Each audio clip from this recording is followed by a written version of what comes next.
Ketika pria pewaris perusahaan menyukai polisi cantik yang telah menculiknya. 경찰입니다. Pertemuan keduanya terjadi saat sang gadis tak sengaja membawanya ketika akan menangkap seorang gangster yang sedang bertransaksi narkoboy. Hingga pada akhirnya sang polisi cantik dapat mengungkap rahasia besar perusahaan yang akan diwariskan pada si pria. Bagaimanakah kelanjutan ceritanya? Langsung saja ke alur ceritanya. Pria ini bernama Kang Il-hun, anak angkat yang akan menjadi pewaris perusahaan farmasi terkemuka di Korea. Selain Il-hun, ketua Do-hun memiliki seorang putra kandung yang bernama Il-won, yang sebenarnya jauh lebih berhak dan kompeten mewarisi kekayaannya. Dalam sebuah acara ultah perusahaan yang dihadiri tamu dari luar negeri, sang ayah pun akan mengumumkan salah satu dari putranya untuk menjadi penerus perusahaan. Hingga ketua Do-hun meminta Il-won untuk menghubungi Il-hun yang belum juga datang. 이론이는 아직이냐? 이론이요? Il-hun sebenarnya tidak begitu tertarik dengan jabatan tinggi di perusahaan milik ayah angkatnya itu. Ia justru sedang fokus menyelidiki beberapa mobil yang dulu berhubungan dengan insiden kematian ibu kandungnya, yang sampai saat ini masih membuatnya terpukul dan merasakan kesedihan yang mendalam. Di lain tempat, terlihat seorang pria bernama Jonggu yang tengah bertransaksi narkoboy dengan sekelompok gangster. Jonggu berkata jika obat tersebut memiliki efek yang lebih berbahaya dari narkoboy pada umumnya. Sang ketua gangster rupanya ingin melihat efek obat tersebut secara langsung dan menyuruh Jonggu untuk menyuntikkan obat itu pada salah satu tahanan para gangster. Tanpa mereka ketahui, transaksi itu rupanya sudah terendus oleh pihak polisi, di mana pihak kepolisian sudah merancang strategi untuk menangkapnya. Saat penyergapan tersebut, seorang poluan cantik bernama Yorin turut andil dalam menangkap para gangster, hingga pertarungan antara gangster dan pihak polisi pun tidak terelakkan. Yorin dengan mudahnya berhasil menghajar para gangster dengan teknik bela dirinya. Di waktu yang bersamaan, para polisi lain pun berhasil meringkus para gangster. Di tengah pertarungan, penjual narkoboy dihubungi oleh seorang pria yang sudah menunggunya di luar untuk segera melarikan diri.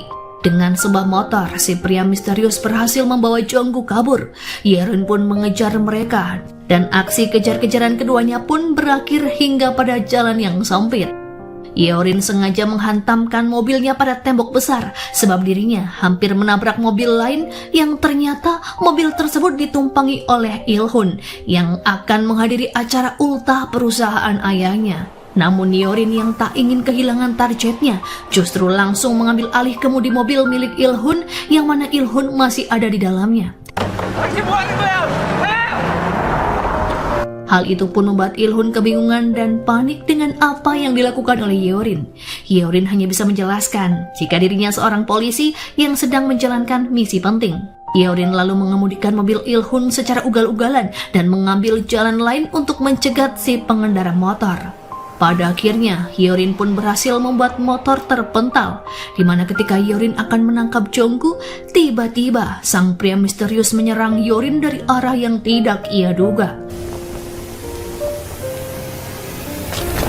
Yorin pun sempat kewalahan hingga keduanya terlibat perkelahian yang sangat sengit. Terlebih, ternyata si pria membawa sajam yang ia simpan di balik sarung tangannya. Melihat hal tersebut, Il-hun hanya bisa terdiam panik. Namun anehnya, ketika si pengemudi motor akan menghabisi Yorin, tiba-tiba dirinya langsung berhenti ketika si pria melihat wajah Il-hun. Entah apa yang selanjutnya terjadi.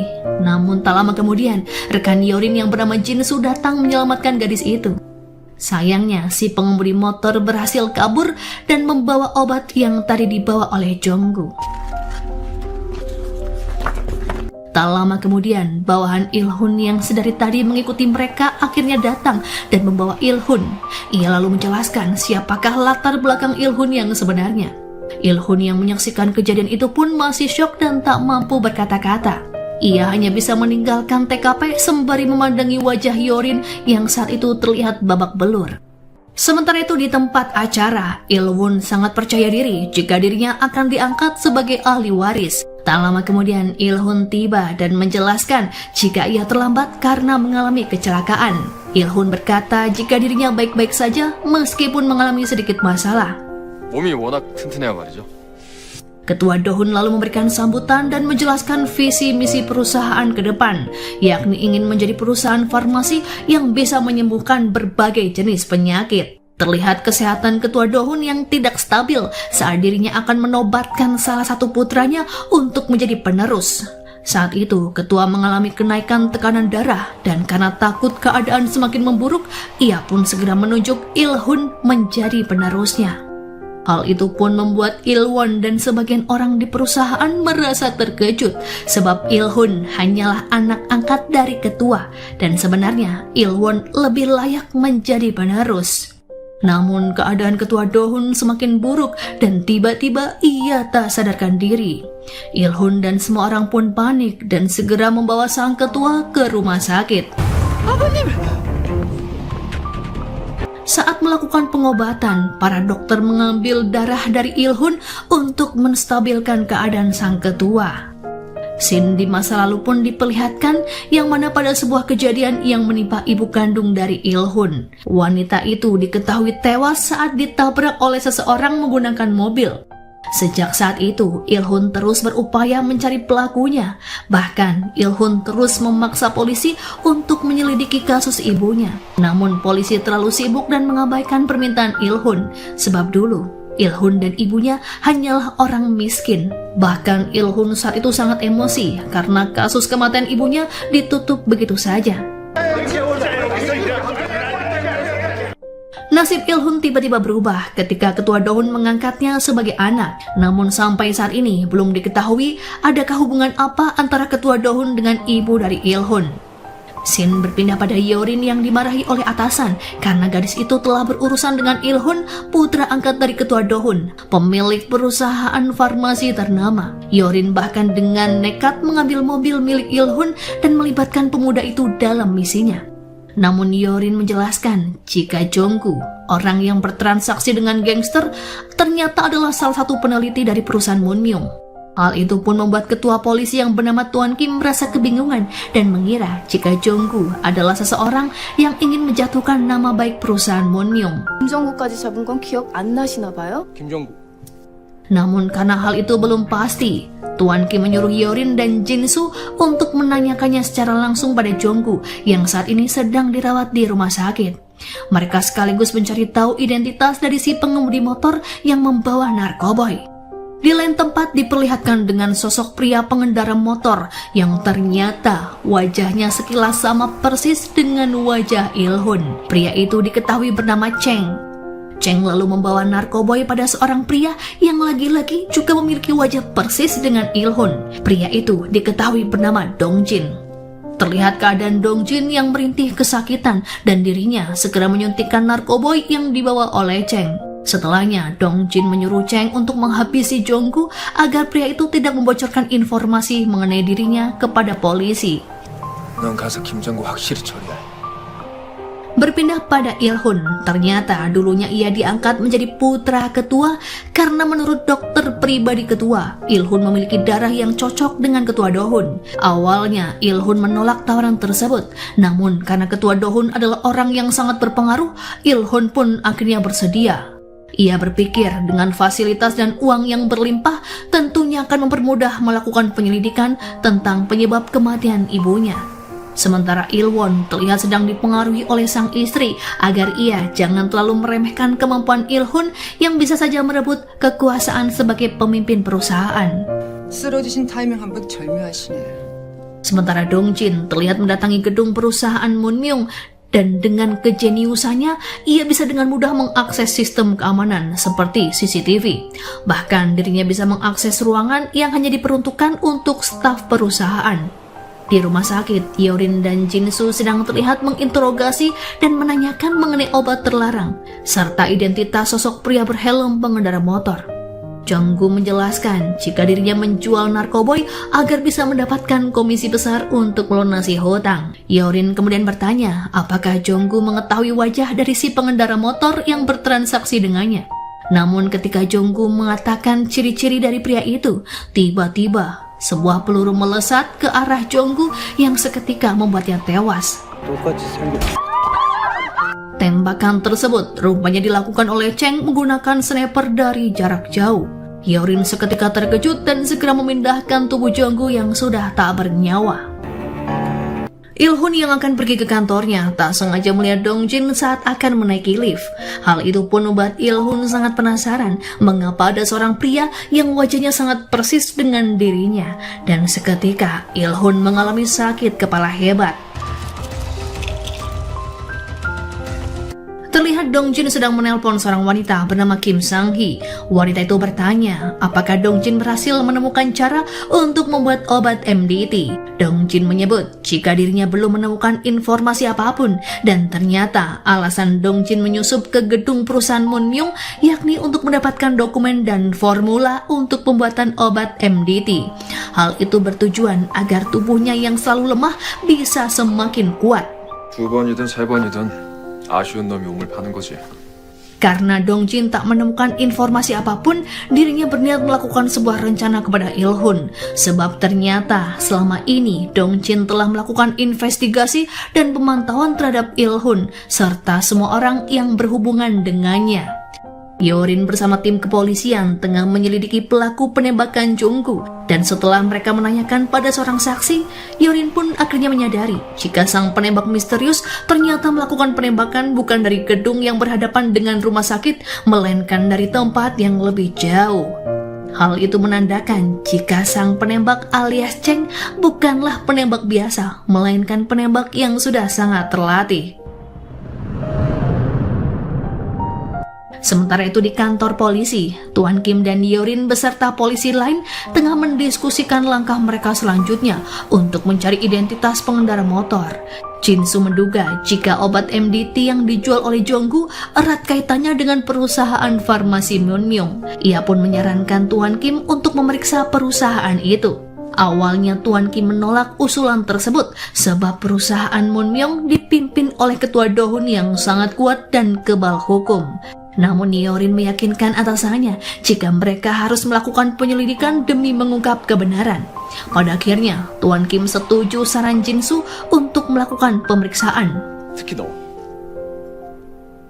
Jin-soo terlihat menanyakan mengenai obat MDT yang diperjualbelikan secara ilegal oleh Jonggu. Namun seorang dokter tak mengetahui apapun mengenai orang-orang yang terlibat dalam pembuatan obat itu. Sebab MDT adalah obat yang sangat rahasia dan seharusnya tidak diketahui oleh orang awam.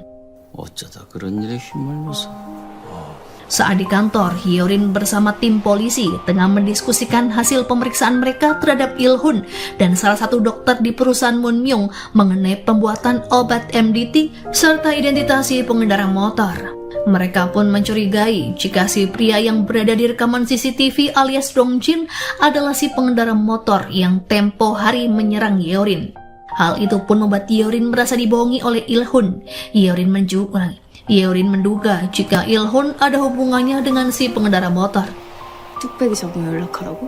Di tengah spekulasi itu, Hyorin berbincang dengan seorang teman mengenai kasus yang sedang ia selidiki, yakni mencari tahu identitas sang pengendara motor dan keterkaitan sebuah obat dengan perusahaan Moon-myung. Kembali pada Hyorin yang mendatangi seorang tahanan yang pernah bertransaksi senjata dengan si pengendara motor. Pria itu menjelaskan ciri-ciri fisik dari si pengendara motor alias Cheng yang diketahui memiliki tubuh ideal serta kemampuan bertarung yang sangat kuat dan mematikan. Dari penjelasan pria itu, pada akhirnya polisi Yorin pun mendapatkan sketsa wajah dari si pengendara motor. Il-hun sendiri sedang berusaha mengumpulkan informasi mengenai mobil yang dulu menabrak ibunya. Di sebuah tempat rongsokan, Il-hun terus menyortir beberapa mobil yang pernah mengalami kecelakaan untuk diperiksa. Ia berharap dari banyaknya mobil yang ada di sana ada kaitannya dengan pelaku yang menabrak ibunya. Il-hun kini terlihat membicarakan sesuatu dengan dokter pribadi ketua Dohun yang bernama Dr. Wu. Ternyata Il-hun adalah seorang pria yang memiliki kecocokan darah dan tulang belakang dengan ketua Do-hun, dan alasan itulah yang membuat Il-hun diadopsi menjadi putra angkat, sebab Il-hun selama ini menjadi penunjang kesehatan bagi sang ketua. 내 피가 골수 때문이 아니었을까? Bahkan Il-hun pun sendiri menyadari jika dirinya diadopsi bukan sebagai putra yang disayang, melainkan hanya penyelamat untuk memperpanjang usia ketua. Namun, Dr. Wu terus mengatakan jika mereka harus melakukan hal itu karena kesehatan ketua akan berpengaruh pada kemajuan perusahaan. 이것만 알아둬라. Di malam harinya, Il-hun mengalami sebuah mimpi berulang saat ia bertemu dengan seorang wanita cantik yang wajahnya sangat mirip dengan polisi Yorin, serta beberapa mimpi yang terlihat sangat aneh. Il-hun lalu merasakan sakit kepala dan keesokan harinya ia mengkonsultasikannya kepada dokter pribadi yang bernama Hiju. Hiju pun memberitahu jika mimpi berulang yang dialami oleh Il-hun merupakan indikasi jika Il-hun sedang mengukir ingatan yang dulu pernah hilang. Saat kembali ke kantor, Il-hun begitu terkejut sebab Do-jin, orang yang wajahnya sama dengannya, terlihat berada di ruang kerjanya. Dengan penuh rasa penasaran, Il-hun pun menanyakan siapakah Dong-jin yang sebenarnya. Namun Dong-jin tak memberitahukan identitasnya dan justru berkata jika dirinya tahu tentang identitas Il-hun, bahkan nama aslinya, yang ternyata nama asli Il-hun berupa sebuah kode. 내가 중요하다니까. 강희로. Il-hun pun semakin bertanya-tanya sekaligus marah dan mengira jika Dong-jin ada kaitannya dengan kematian ibunya. Namun Dong-jin menginginkan sesuatu sebelum ia memberitahukan sebuah rahasia besar. Dong-jin meminta Il-hun untuk naik ke posisi tertinggi di perusahaan agar ia bisa mengakses sebuah sistem keamanan di perusahaan yang bernama Proyek Genesis, sebab Proyek Genesis adalah awal dan akhir dari rasa penasaran Il-hun selama ini. Mendengar hal itu pun, Il-hun semakin penasaran dengan apa yang dikatakan Dong-jin mengenai Proyek Genesis. Dong-jin lalu pergi begitu saja dan berjanji akan menelpon Il-hun untuk memberitahukan langkah selanjutnya. 조만간 연락할게. Tak lama kemudian Yorin datang dan meminta keterangan kepada Il-hun sebab pemuda itu menyaksikan sendiri kejadian saat Yorin bertarung dengan si pengendara motor. Il-hun langsung menunjukkan sebuah rekaman CCTV. Yorin pun justru melihat ada kemiripan wajah antara Il-hun dengan seseorang yang sedang ia cari.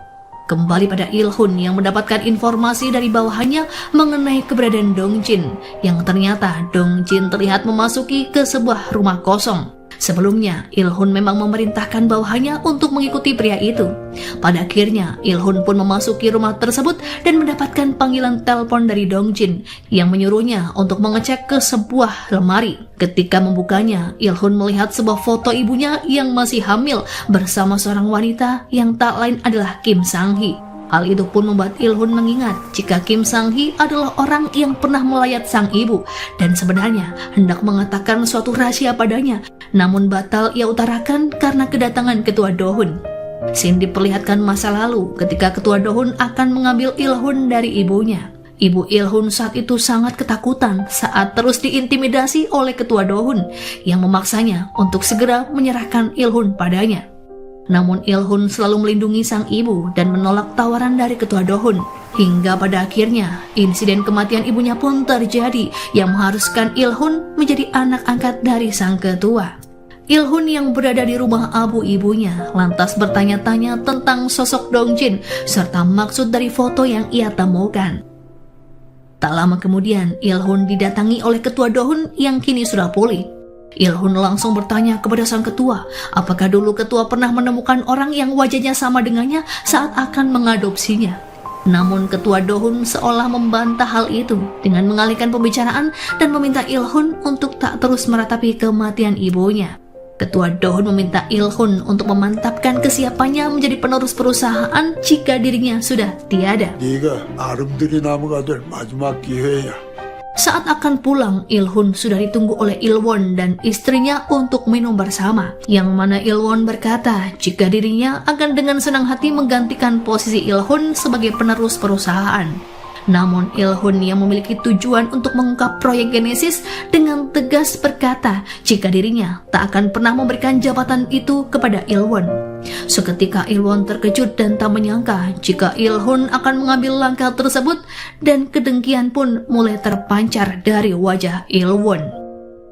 Di lain tempat, tepatnya di sebuah gereja, Kim Sang-hee bersama Cheng bertemu dengan seorang pria yang juga memiliki paras yang sama dengan Il-hun, dan pria itu diketahui bernama Michael.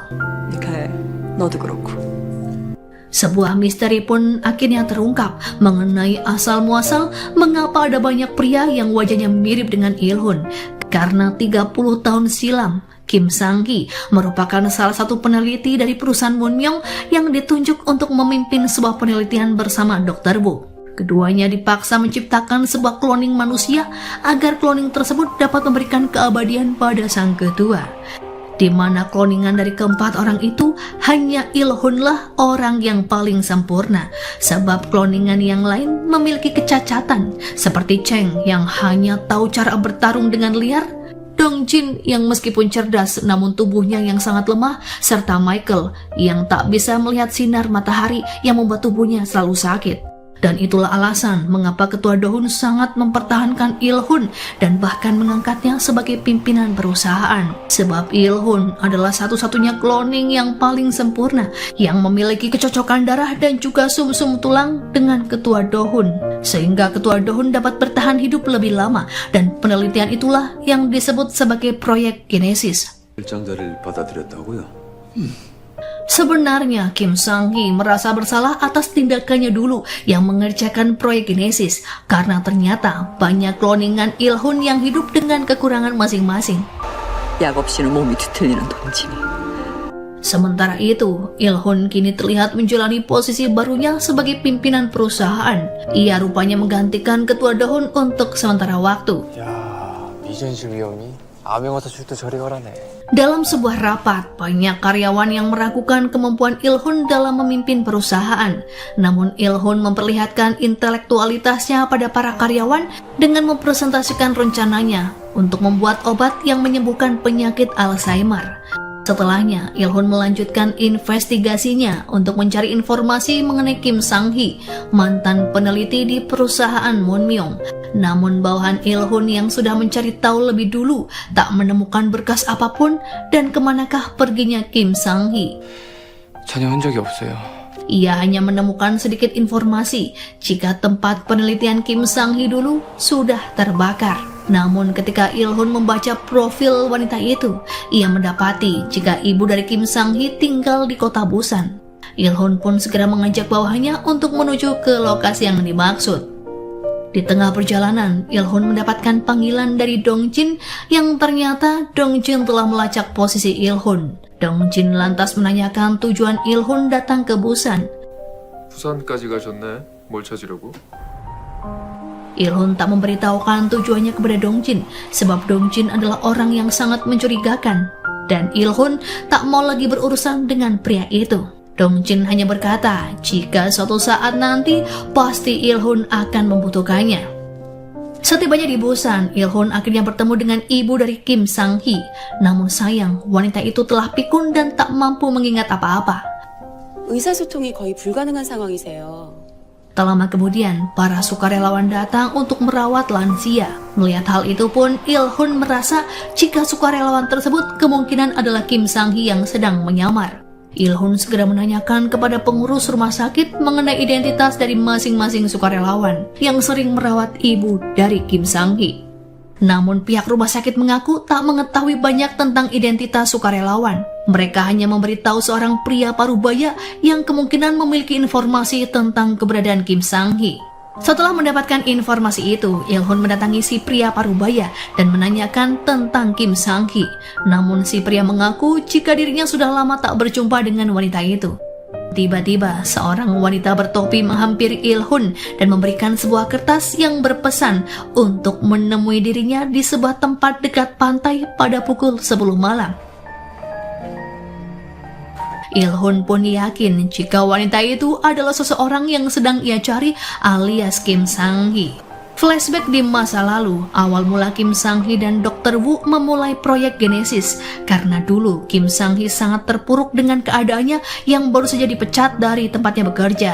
Saat itu juga Dr. Woo datang dan mengajak Kim Sang-hee untuk membantunya menjalankan sebuah penelitian, dan Kim Sang-hee diberikan keleluasaan melakukan penelitian sebanyak yang ia mau. 선배가 원하는 연구 마음껏 할 수 있는 기회인데. Yorin dan Jinsu yang sudah mendapatkan sketsa wajah dari si pengendara motor segera menyebarkan lembaran itu dan melakukan pencarian terhadap pelakunya. Di lain tempat, Ketua Do-hun sedang menandatangani sebuah surat wasiat untuk Il-hun yang akan mewarisi semua harta sekaligus perusahaannya kelak. Entah karena ia merasa bersalah atau memang Ketua Do-hun sangat bergantung pada Il-hun, sebab ternyata kematian ibu kandung Il-hun disebabkan oleh sekretaris Ketua Do-hun yang pernah menjebak wanita itu untuk datang ke sebuah tempat. Hal itu rupanya dilakukan agar Ketua Do-hun bisa merebut Il-hun dari ibunya jika wanita itu sudah meninggal. Ternyata penandatanganan surat wasiat tersebut dilihat oleh Sejung yang tak lain istri dari Il-won. Dengan penuh rasa panik, Sejun segera memberitahu suaminya jika Ketua Do-hun akan segera mewariskan semua kekayaan yang ia miliki kepada anak angkatnya itu.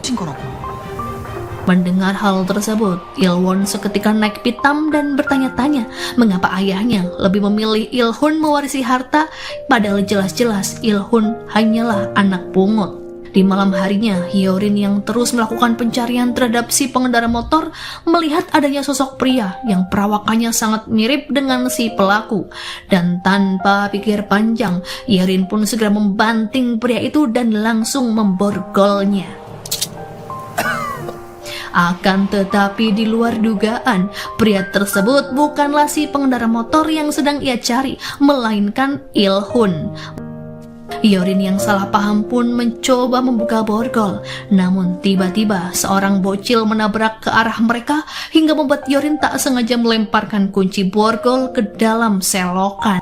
Pada akhirnya keduanya pun terjebak dan terborgol bersama. Yorin lalu menunjukkan sebuah sketsa wajah si pengendara motor pada Il-hun. Melihat gambar itu pun, Il-hun semakin dibuat terheran karena wajah si pengendara motor persis mirip seperti dirinya. Yorin lalu menanyakan tujuan Il-hun datang ke Busan. Il-hun menjelaskan jika dirinya sedang mencari seseorang. Yorin pun menduga jika orang yang sedang dicari Il-hun adalah pelaku yang berhubungan dengan kematian ibunya. Il-hun melihat tangan Yorin tergores karena kerasnya borgol. Ia pun berinisiatif membalutkan sapu tangan miliknya pada tangan Yorin, membuat Yorin tersipu malu atas perhatian pemuda itu.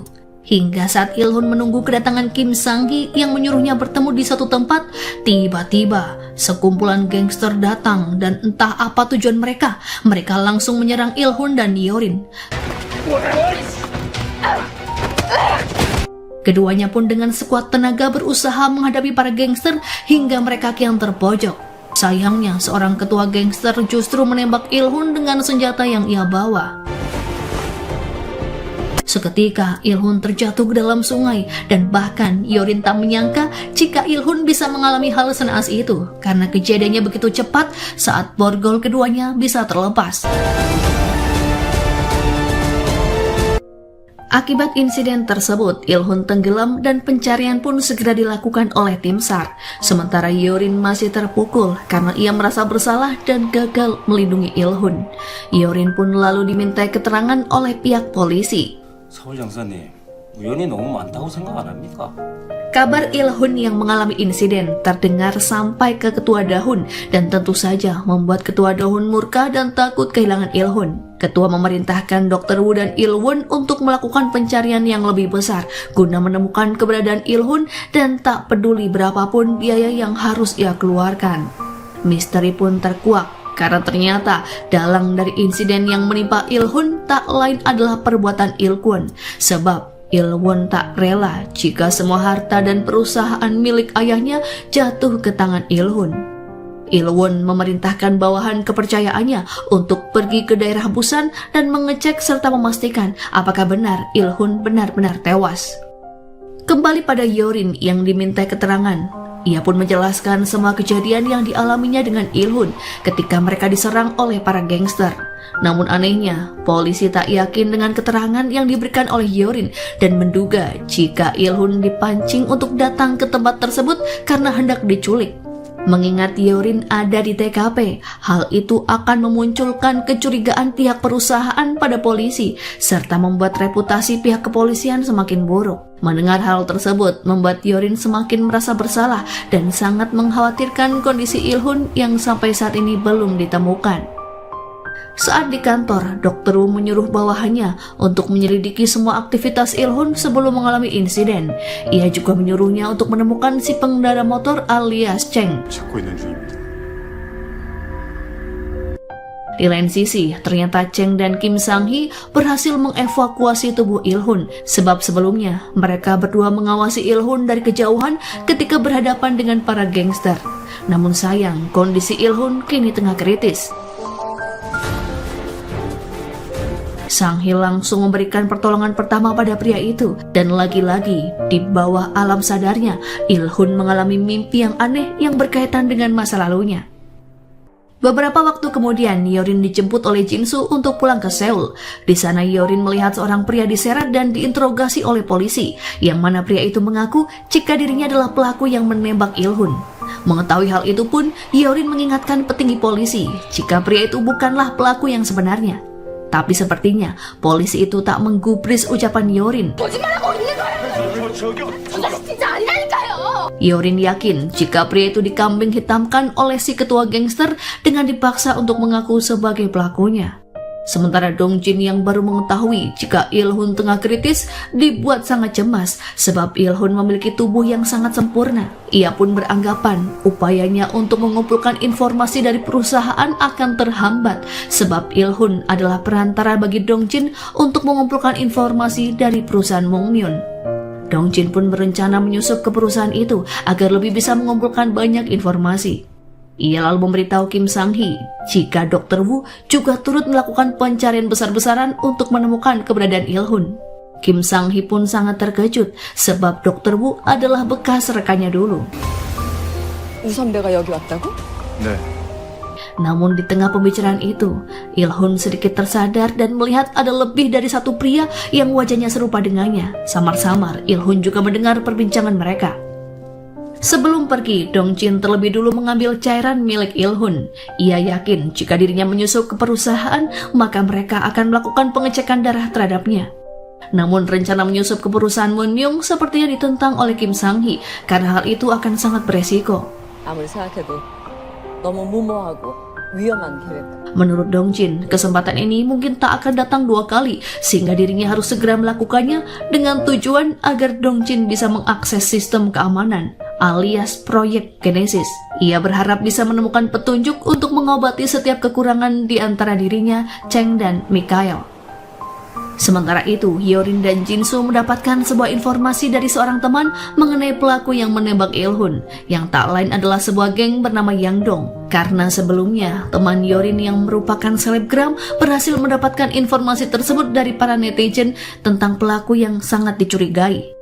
Wanita itu pun memberitahu Hyorin tentang lokasi dari geng Yangdong. Meskipun saat itu Hyorin meragukan informasi itu, namun Hyorin tetap mengeceknya.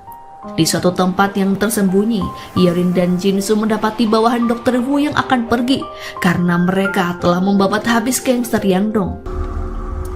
박사는 같이 온 남자야.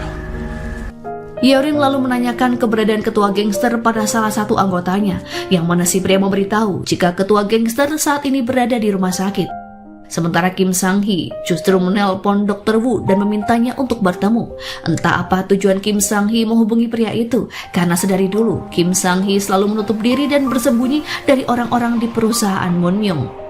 Flashback di masa lalu terungkap sudah alasan Kim Sang-hee berhenti dari penelitian Dr. Wu sebab ternyata Dr. Wu membuat proyek Genesis untuk mewujudkan ambisinya dengan tujuan menghidupkan putrinya yang sudah meninggal. Saat itu ia hendak mengorbankan anak-anak yang tak bersalah untuk proyek gilanya, dan hal itu rupanya tak selaras dengan pemikiran Kim Sang-hee yang masih manusiawi.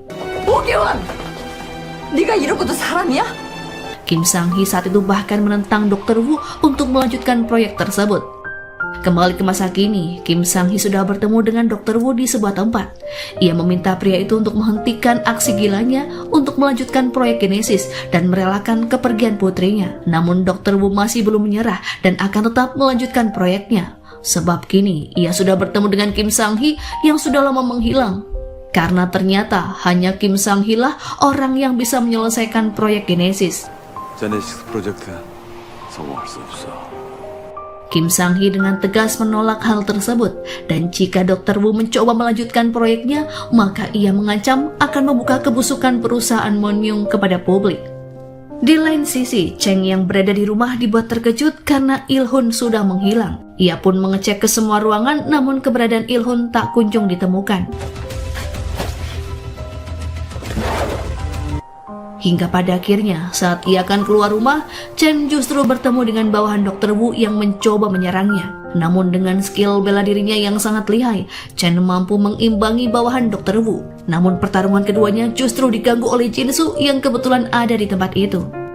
Di lain tempat, Dong-jin rupanya sudah merubah penampilannya menjadi mirip seperti Il-hun. Dirinya pun berpura-pura pingsan di tepian pantai agar pihak polisi menemukannya dan memberitahu keberadaannya kepada ketua Dong-hun.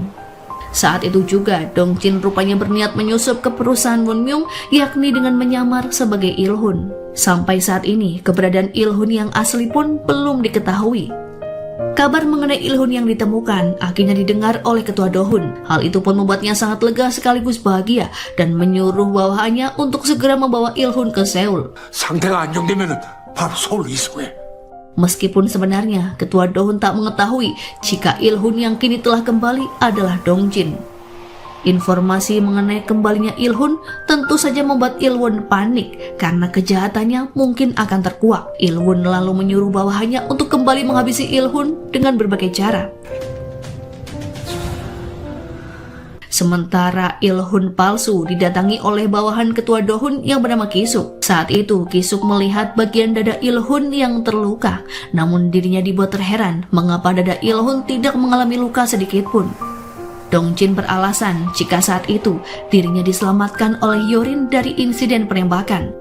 Kembali pada Jin-soo dan Yorin yang mendapat kabar dari kepolisian pusat jika Il-hun telah ditemukan. Mengetahui hal itu pun Yorin sangat bahagia. Jin-soo lalu menyuruh Yorin untuk menjenguk Il-hun di rumah sakit, sementara dirinya akan melakukan pengejaran terhadap Chen. 넌 부산병원으로 가봐. 범인은 내가 추적할 테니까. Yorin pun bergegas ke rumah sakit, namun betapa terkejutnya ia saat mendapati Il-hun yang asli terbujur lemah dan jatuh tepat di sampingnya.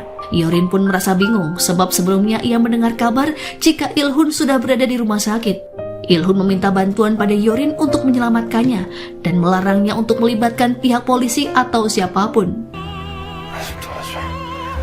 Il-hun sangat takut keberadaannya kini diketahui oleh perusahaan Monmyoung. Mengingat kini Il-hun tak mempercayai siapapun setelah dirinya mendengar pembicaraan dari Dong-jin dan Kim Sang-hee saat dirinya masih kritis. Setelah Yorin memberikan pengobatan kepada Il-hun, dirinya pun merasa takjub dengan tubuh Il-hun yang bisa bertahan dari peluru. Yorin lalu memberitahunya jika sebelumnya ia mendapat kabar jika Il-hun berada di rumah sakit Monmyoung. Mendengar hal itu pun Il-hun sangat terkejut dan menjelaskan jika kemungkinan besar orang yang berada di rumah sakit bukan dirinya, melainkan Dong-jin. Saat itu Yorin tak yakin dan bahkan mengira jika Il-hun yang ada di hadapannya adalah Il-hun palsu. Namun Il-hun meyakinkan Yorin jika dirinya adalah Ilham asli sebab ia pernah mengikatkan sapu tangan miliknya di tangan Yorin. Pada akhirnya Yorin pun percaya dengan kata-kata Il-hun. 맞네, 강일훈. Sementara itu di rumah sakit, bawahan Il-won akan kembali menghabisi Il-hun.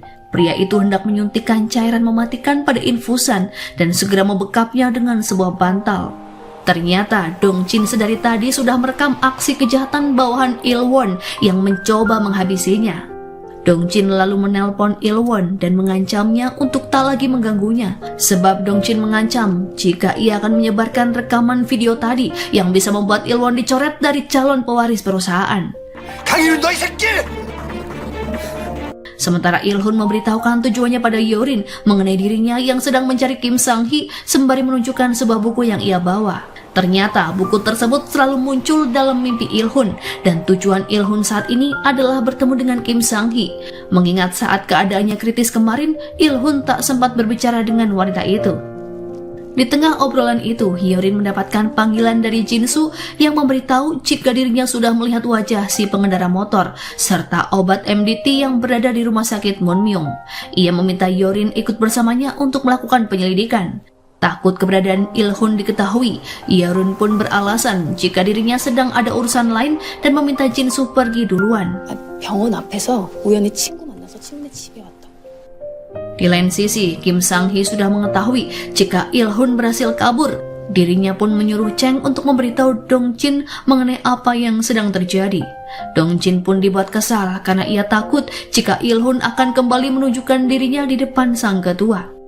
Di lain sisi, Il-won yang panik jika dirinya tak mendapatkan kekuasaan dari ketua mencoba menanyakan alasannya kepada sang ayah, mengapa sang ayah lebih memilih Il-hun ketimbang dirinya. Ketua pun akhirnya menjelaskan sebuah kebenaran jika dirinya bisa hidup sampai sejauh ini berkat cairan darah dan sumsum tulang milik Il-hun. Ketua meminta Il-won untuk tak khawatir mengenai jabatan pimpinan perusahaan yang kini dipegang oleh Il-hun, sebab suatu saat nanti Il-won bisa mengambil alih. Mendengar fakta yang baru saja ia ketahui, Il-won menyuruh bawahannya untuk mengawasi setiap gerak-gerik Il-hun secara diam-diam. 너무 서둘러 밀어붙이나 내 잘못이야. Kembali pada Dong-jin yang akan melakukan pemeriksaan oleh Dr. Wu. Namun sebelumnya, Dong-jin lebih dulu meretas sistem keamanan kesehatan di laboratorium untuk mengelabui beberapa prosedur kesehatan. Dong-jin menyuruh bawahannya untuk mengaktifkan peretasan itu saat dirinya hendak menjalani pemeriksaan otak. Terlihat Dong-jin menukarkan darahnya dengan darah milik Il-hun yang sebelumnya ia bawa agar lolos dari pemeriksaan. Hingga ketika proses pemeriksaan otak berlangsung, bawahan Dong-jin segera mengaktifkan peretasan agar mengelabui Dr. Wu mengenai kondisi otaknya yang sebenarnya tak sama dengan Il-hun. 뇌는 정상이고. 아무래도 심리적인 요소 때문인 것 같습니다. Sementara itu, Il-hun bersama Hyorin tengah mencari keberadaan Kim Sang-hee. Il-hun meminta Hyorin untuk memeriksa sebuah plat nomor mobil yang dicurigai adalah mobil yang dulu menabrak ibunya. Hyorin meminta Jin-soo untuk memeriksa plat nomor tersebut, dan setelah diperiksa, Jin-soo memberitahu jika plat mobil tersebut milik salah satu perusahaan bernama Chunri. Mendengar hal itu, Il-hun pun tersadar jika perusahaan itu adalah anak perusahaan dari Munmyung, yang berarti pihak perusahaan Munmyung adalah dalang di balik kematian ibunya. Hyorin pun tak habis pikir mengapa perusahaan Munmyung bertindak sejauh itu. Il-hun lalu menjelaskan alasan mengapa perusahaan melakukan tindakan tersebut sebab mereka membutuhkan cairan darah dan sumsum tulang miliknya, serta Il-hun juga menceritakan tentang masa lalunya saat masih kecil, di mana dirinya bertemu dengan banyak anak-anak yang wajahnya serupa dengannya ketika dibawa ke sebuah laboratorium oleh Dr. Wu dan Kim Sang-hee. Mendengar kisah tersebut, Hyorin pun masih dilanda kebingungan dengan apa yang terjadi. 아이, 똑같이 생긴 애들이 걸려. Karena hari sudah larut, Il-hun pun mencari tempat menginap karena takut keberadaannya diketahui oleh orang suruhan perusahaan Munmyung. Dirinya meminta Hyorin mencarinya tempat untuk bermalam. Pada akhirnya, Hyorin membawa Il-hun ke rumah atasannya yang bernama Tuan Kim. Tuan Kim dibuat terheran mengapa Il-hun yang diketahui berada di rumah sakit tiba-tiba datang ke rumahnya. Bahkan Jin-soo yang sedari awal memantau Il-hun di rumah sakit juga dibuat terkejut dengan kehadiran pria itu. Jin-soo dengan penuh emosi lantas bertanya, siapakah Il-hun yang sebenarnya? Hyorin pun melerai keduanya dan menjelaskannya pada Jin-soo jika Il-hun yang berada di hadapannya adalah Il-hun yang asli. 일단 이거 놓고 얘기해. Di lain sisi, dokter pribadi Il-hun merasakan kejanggalan saat dirinya melihat sikap Dong-jin yang begitu kaku kepadanya. Padahal sebelumnya, Il-hun sangat dekat dan selalu merayu sang dokter. Dong-jin pun mencari 1000 alasan dan mulai menyadari jika sang dokter sangat akrab dengan Il-hun dan ia pun segera merubah sikapnya. Dong-jin lalu menanyakan apakah ada masalah pada otaknya. Sang dokter pun tak menjawab dan seolah menyembunyikan sesuatu, membuat Dong-jin berspekulasi jika kebutuhan ketua Do-hun bukan hanya darah dan sumsum tulang milik Il-hun, melainkan ada hal lain. 넌 분명히 이런 일을 후계자로 키운다는 걸 믿니? Ilwon kembali berencana menggeser Il-hun dari posisinya sebagai pemimpin perusahaan. Ia mendapatkan sebuah informasi tentang adanya laporan kejaksaan mengenai skandal perusahaan ayahnya. 서초동 손님들이 배 운명이 오르내리고 있어요. Suatu kebetulan, ketua kejaksaan adalah mertuanya. Ilwon pun memutuskan untuk menemui sang mertua dan menanyakan hal tersebut. Ilwon langsung memberitahu jika adanya laporan aneh serta rumor mengenai perusahaan Munmyung yang melakukan eksperimen ilegal di sebuah laboratorium. Ilwon yang mendengarnya cukup heran sebab selama ini ia tak pernah mengetahui tentang eksperimen yang dimaksud. Sang mertua pun mengingatkan Ilwon untuk tidak ikut terlibat dengan masalah itu. 아니 된 굴뚝에서 연기 나는 법 없고. Setelahnya, saat di perjalanan pulang, Ilwon diperlihatkan sketsa si pengendara motor yang sedang dicari oleh Hyorin. Melihat hal itu, Ilwon akhirnya sadar jika wajah si pengendara motor sangat mirip dengan Il-hun.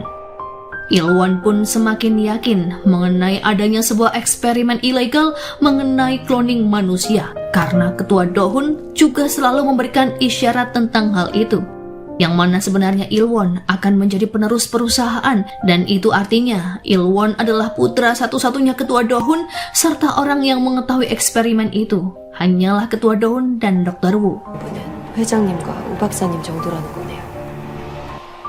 Untuk meyakinkan hal tersebut, Ilwon bertemu dengan Dr. Wu dan menanyakan tentang Il-hun yang merupakan proyek penelitian cloning manusia. Dr. Wu pun dibuat panik. Ia beralasan jika dirinya tak bisa menjawab apa yang ditanyakan Ilwon mengenai proyek Genesis. 그 얘긴 내가 대답해 줄 수 있는 문제가 아닌 것 같네.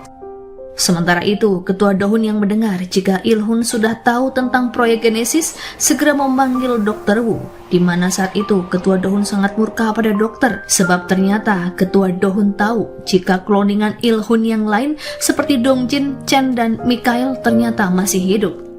Padahal dulunya ketua Do-hun telah menyuruh Dr. Wu untuk melenyapkan mereka. Ketua Do-hun pun khawatir jika eksperimen ilegal miliknya akan diketahui publik dan menyuruh Dr. Wu untuk mencari semua kloningan dan melenyapkannya.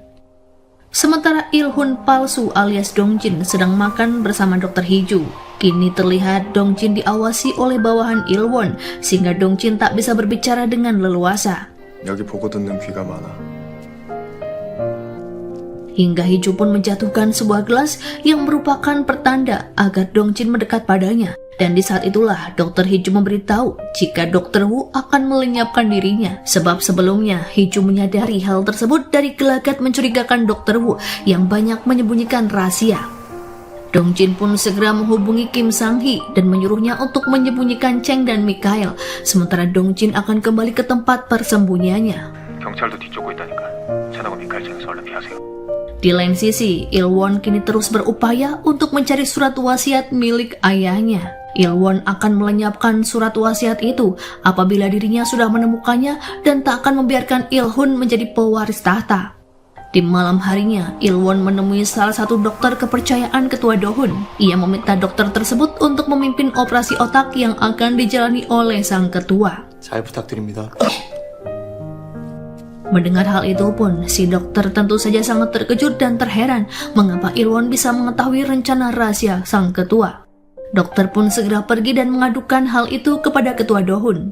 Saat akan pulang, Ilwon diajak oleh istrinya untuk pergi melakukan perjalanan bisnis ke luar negeri atas perintah ketua Do-hun. Ilwon tersadar jika perintah ayahnya itu hanya untuk mengalihkan perhatiannya dari sebuah operasi yang akan ayahnya jalani.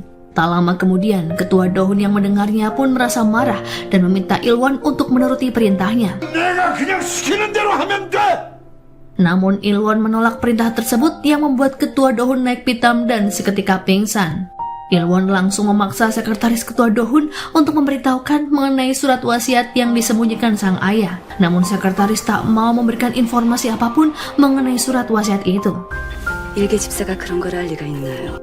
Di lain sisi, Chin-su terus melakukan penyelidikan mengenai perusahaan Munmyung. Dirinya mendapatkan panggilan dari Il-hun yang memintanya bertemu. Di saat keduanya bertemu itulah, Il-hun membahas sedikit tentang Hyorin yang akan terus melakukan penyelidikan terhadap perusahaan Munmyung. Hal itu sempat membuat Il-hun khawatir kepada gadis itu, sebab pihak perusahaan akan dengan mudah menghabisi Hyorin jika Hyorin terus mencampuri urusan mereka. Il-hun ingin membuat kesepakatan dengan Jin-soo agar menyuruh Hyorin menghentikan penyelidikan. Il-hun berjanji akan memberikan semua data rahasia kejahatan serta eksperimen gagal perusahaan Moonmyung kepada Jin-soo. Jin-soo pun menyepakati tawaran dari Il-hun. Hal itu ia lakukan semata-mata demi keselamatan Hyorin. Dari pembicaraan itu menandakan jika Il-hun akhirnya sudah mengetahui mengenai proyek Genesis. Namun sayangnya ketika akan pulang, Il-hun diikuti oleh bawahan ketua Do-hun yang akan menangkapnya.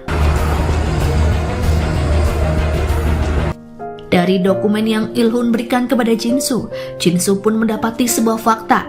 Jika banyaknya orang-orang yang hilang dilaporkan ke polisi, ternyata berada dalam daftar proyek Genesis. Jin-soo yang mengetahui lokasi laboratorium perusahaan langsung menyusup untuk mengecek tempat itu yang sangat dijaga ketat. Di sana, dirinya melihat beberapa alat untuk melakukan sebuah operasi. Tak lama kemudian, Jin-soo mendapatkan informasi tentang obat MDT, banyaknya orang yang wajahnya sama dengan Il-hun, serta keterkaitan Dr. Wu yang ternyata semuanya berhubungan dengan perusahaan Moonmyung. Kembali pada Il-won yang mengetahui sebuah fakta dari Dr. Wu, jika ternyata tujuan ketua Do-hun menciptakan kloning manusia, yakni untuk memindahkan otak sang kloningan yang cocok pada ketua, agar ketua Do-hun bisa bertahan hidup lebih lama. Hal itu pun membuat Il-won sangat terkesan dengan eksperimen tersebut. 아버지 참 대단한 사람 아닙니까? Saat ini, Il-won pun berencana menggagalkan operasi pemindahan otak ayahnya dengan otak Il-hun, di mana Il-won akan menghabisi keduanya sekaligus, yang secara otomatis kepemimpinan perusahaan akan jatuh ke tangannya. Il-won lalu memberikan tawaran kepada Dr. Wu untuk berpihak padanya, dengan sebuah imbalan yang mana Dr. Wu akan diangkat menjadi kepala penelitian Moonmyung serta melanjutkan proyek Genesis di bawah kepemimpinan Il-won. Dr. Wu pun menyanggupinya, yang mana saat itu juga ia membutuhkan bantuan dari Kim Sang-hee. Dirinya pun menjebak Kim Sang-hee untuk bertemu dengan Il-won. Il-won lalu menjelaskan jika dirinya sudah mengetahui tentang proyek kloningan manusia yang dipimpin oleh wanita itu. Il-won memaksa Kim Sang-hee untuk bergabung dengannya. 그러니까 결자해지 하시라고. Setelah mendengar rencana jahat dari Il-won, Kim Sang-hee hanya bisa menangis saat mengetahui jika nasib Il-hun akan dihabisi dan dirinya pun tak bisa berbuat apa-apa. Di lain sisi, operasi pemindahan otak ketua Do-hun akan segera dimulai. Terlihat para dokter telah mempersiapkan semua peralatan, termasuk Il-hun yang sudah berada di sana. Hingga ketika operasi akan dimulai, tiba-tiba Il-won datang yang membuat dokter dan seorang sekretaris panik sebab mengira jika Il-won tengah melakukan perjalanan bisnis ke luar negeri. Il-won pun memerintahkan pada mereka untuk membatalkan operasi. Singkat waktu, entah apa yang terjadi, terlihat keadaan Korea telah berubah seperti mengalami kehancuran dan terbengkalai. Namun ternyata hal itu disebabkan oleh Il-won yang berhasil menghabisi ayahnya sendiri dan juga Il-hun. Il-won kini berubah menjadi pimpinan perusahaan Moonmyung, di mana kini ia terlihat berbicara dengan seseorang yang rupanya orang itu tak lain adalah kloningan dirinya sendiri. Il-won berencana kembali melanjutkan proyek kloningan manusia, namun dirinya melakukan proyek tersebut bukan untuk meraih keabadian, melainkan untuk mencapai puncak tertinggi kekuasaan, dan film pun berakhir.